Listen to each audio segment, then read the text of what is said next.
Stay back, Moore warned Motley. Raise no weapon if you value your life. Although the incubus barring Moore's path stood perfectly motionless, there was a poised readiness to his attitude that spoke of explosive action less than a heartbeat away. "What's happening here?" Motley whispered. "Who's that?" He has no name, for he never speaks. We call him Drazar, the Living Sword, Moore said with something like reverence. He is the deadliest of our brotherhood, the undefeated, the true master of blades. "Not a hierarch, then?"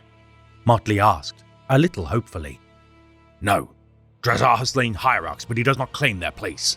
Some say he is Ara reborn, and yet he slays those who attempt to venerate him. Drazar exists only to kill. Motley made a silent "oh" of dismay. Moore addressed the silent warrior directly. Drazar! You bar my path, but you do not attack. Have the hierarchs sent you to keep me from their door? A minuscule tilt of the horned head of the incubus affirmed that he had been sent for precisely that purpose. "Moore, don't take the bait," Motley hissed urgently. "They want you to destroy yourself. It'd make a tidy solution to a problem they don't want." Moore hesitated. The Harlequin was right. The hierarchs were against him, and so by extension, his whole brotherhood of bloody-handed killers. His life was truly over. I see it now, Moore said to Motley.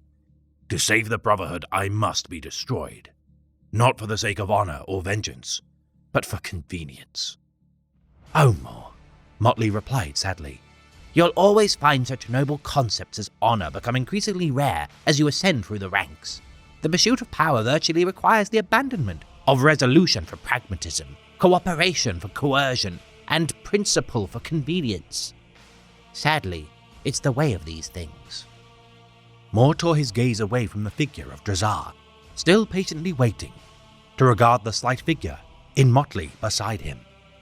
After a moment, Moore turned back to face the Master of Blades. Survival alone is not enough, Moore said slowly. I learned this on Ushant before I ever saw the wider universe. Life without purpose has no intrinsic value. "You have a purpose. You can save Kamora from the disjunction." No, Moore intoned, as his blank-faced helm swiveled back to Motley. The bloodstone tusks of Moore's helm suddenly flared with ruby energy that burst upon the unsuspecting Harlequin in a tsunami of red-edged pain. Caught completely unawares by the treacherous strike, Motley fell to the flagstones, twisting in agony. Every nerve was jangling, as if fire raced along it. Paralyzed, Motley could only look on with anguished horror as the towering incubus bent over him.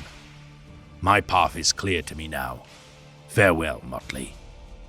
Moore turned his back on the collapsed Harlequin and took a step towards the colossal statue of Ara looming at the end of the hall. Drazar responded instantly, racing forward and bounding over the intervening pits, faster than a running grifflion. An instant later, he landed before Moore, physically barring his path with demiclaves held ready to strike. The two incubi stood in frozen tableau, like twin colossi with tension crackling in the air. Neither moved, staring rigidly at one another as they locked in a silent battle of wills. Moments seemed to draw into minutes, and still neither twitched so much as a muscle. The tableau shattered into sudden violence without warning. The swiftness and ferocity of the first exchange was too quick to follow with the naked eye. With no hint of who had been the first to strike, only glittering afterimages were left by the ballet of leaping blades. Moore's clave, licking downward one of Drazar's demiclaves, deflecting the blow even as he whirled to unleash a devastating riposte with the other. Drazar's twin blades hewing, mantis-like, Moore leaping aside to avoid being driven back into a pit. Motley finally began to regain some control of his treacherous limbs after Moore's paralyzing nerve jolt. He still felt sick to his stomach as he pulled his legs beneath him and shakily stood. The dueling incubi paid him no heed. They were caught in their own universe where there was only Moore and Drazar, like twin neutron stars whirling around a common axis. Any attempt to interfere in their contest now would be instantly fatal. All hope was lost, Motley was forced to admit, and all he could do was watch the tragedy unfold while marveling at the deadly skill of the combatants. Both were masters, of that there could be no doubt. The difference in armaments made the contest one of speed against strength. Even mighty Drazar, the living sword, could not block Moore's heavier clave, as it swept through its lethal arcs. Neither could more match the darting speed of Drazar's demiclaves. The battle was constantly shifting, always moving, always dodging among the irregular patchwork of open pits and solid slabs, without so much as a downward glance. The footwork and agility alone was breathtaking. The scream of their blades tearing through the air was terrifying. The fight raged back and forth through the hall, around and across the pits, up to the feet of Ahra, and back again. Grotesque shadows cast by the duelists capered and leapt around the walls, as if an army of demons fought through the hall. All eerily silent, except for the scuff of armored sabatons against stone, and the soughing clash of blades. The two incubi broke apart after a particularly furious passage of arms, frozen once again in the tableau. Drazar crouched with demiclaves held at the ready, one arced overhead like a scorpion's sting. The other pointed unwaveringly at his opponent's heart. Mor's armor was mauled, and he dripped crimson from a score of small wounds. The towering incubus swayed alarmingly for a moment, and Drazar rushed forward to deliver the coup de grace against his weakened opponent, and almost lost his own head in the attempt. Mor's clave hissed forward faster than a striking snake. With an unbelievable twist, Drazar caught the hurtling clave on both of his blades, and was physically driven back, heels scraping across the stones. But that was the last of Mor's strength, a last gasp. His recovery was slow and sloppy as Drazar, relentless as ever, came bounding straight back onto the attack. The demiclaves rained down like a hammer on an anvil, sparks flying as Mor's clave swept aside each attack in turn. But each defense was a little slower, a little weaker, as Mor's lifeblood drained from him. And with it, his prodigious strength. Motley saw the death blow coming in the most vivid detail, unfurling with agonizing slowness. Mor's clave hooked out, too far to return by Drazar's first strike, the second strike coming as an uppercut. The hooked tip of the demiclave gleaming as it curved up in a perfect parabola and caught Mor beneath the chin. A flash, and Mor hurled back as if he had been launched. Mor landed at the edge of a pit with a crash, his shattered helm spinning away into the darkness, his clave skittering across the flagstones as it fell from nerveless fingers. Drazar leapt on his fallen enemy, his merciless blades raised for a decapitating strike. Motley covered his face with his hands and turned away, unable to watch what would come next. Drazar serves as an executioner of the Drukhari Order of Incubi, a champion of the Dark Eldar's grim reputation. Such is the pedigree of this silent warrior that those among the Craftworld Eldari and Drukhari speculate Drazar in truth to be the first of the Phoenix Lords of the Striking Scorpions, Ahra. Walking the path of damnation as a mystery even within the clandestine fold of the Drukhari Incubi, all that can be asserted with confidence is that this soul carved his way through the inner sanctum of the great shrine of the Incubi before saluting the interred hierarch as a gesture of challenge. Dismembering the hierarch within mere minutes of their duel, this unbidden challenger, though now entitled to claim the now vacant throne of the Incubi, merely bowed to his fallen foe before leaving.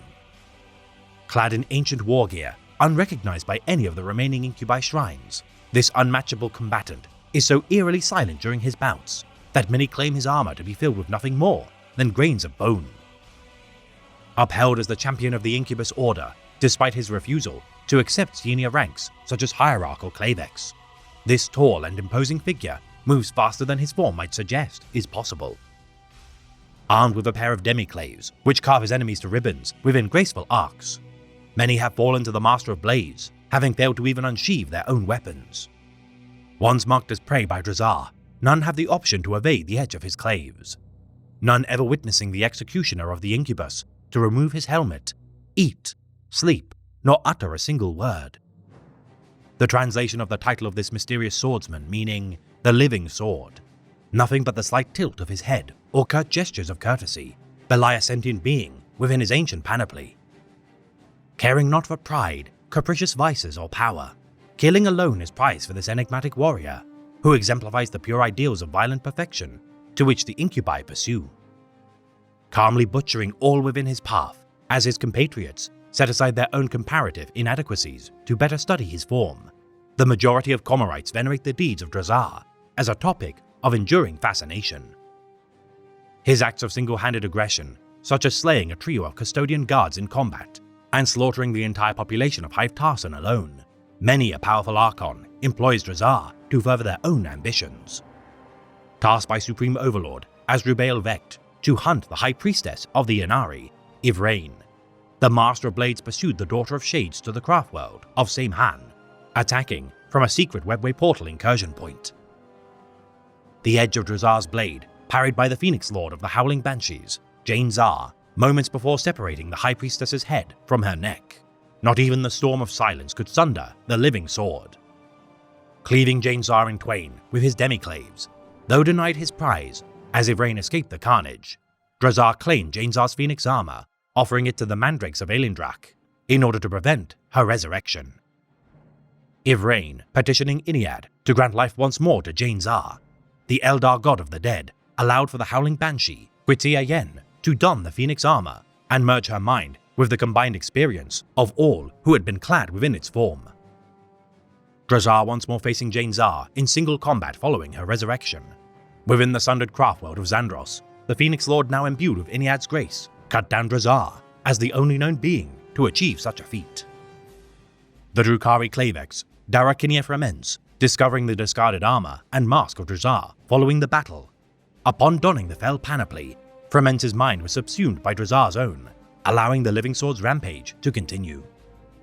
The deeds of this eerie incubus continuing to this day. Speculation of its origin as the first Phoenix Lord of the Striking Scorpions has only seen resurgence due to its uncanny ability to escape the embrace of death.